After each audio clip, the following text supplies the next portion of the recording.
Welcome to Anita's Guide to Simple and Easy Cooking. I'm Anita and today I will show you how to make mango curry. So let's get started.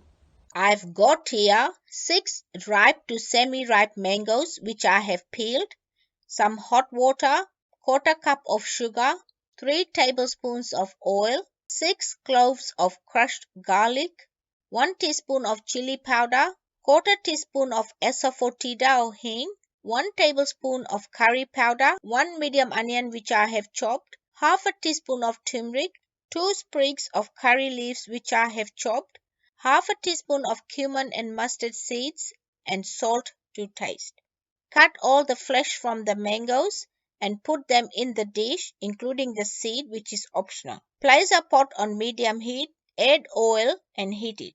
Add cumin and mustard seeds, give it a mix and cook it for 30 seconds. Add onions, asafoetida or hing, and curry leaves. Give it a mix and cook it until the onions get a light brown color. Add mangoes, curry powder, turmeric, chili powder, and salt. Give it a mix and cook it for 5 minutes, stirring it twice. After 5 minutes, add garlic, sugar, and enough water to cover the mangoes.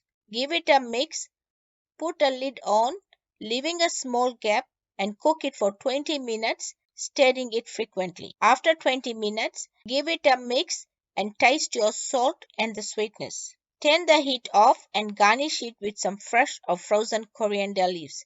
If you want to know how to freeze coriander leaves, I'll put a link below. My mango curry is ready and you can serve it hot or cold on its own or with some rotis or some masala puris. Enjoy. If you like this video, please give it a big thumbs up. For more of my simple and easy videos, please subscribe to my channel and don't forget to press the bell icon to receive notifications of my latest videos.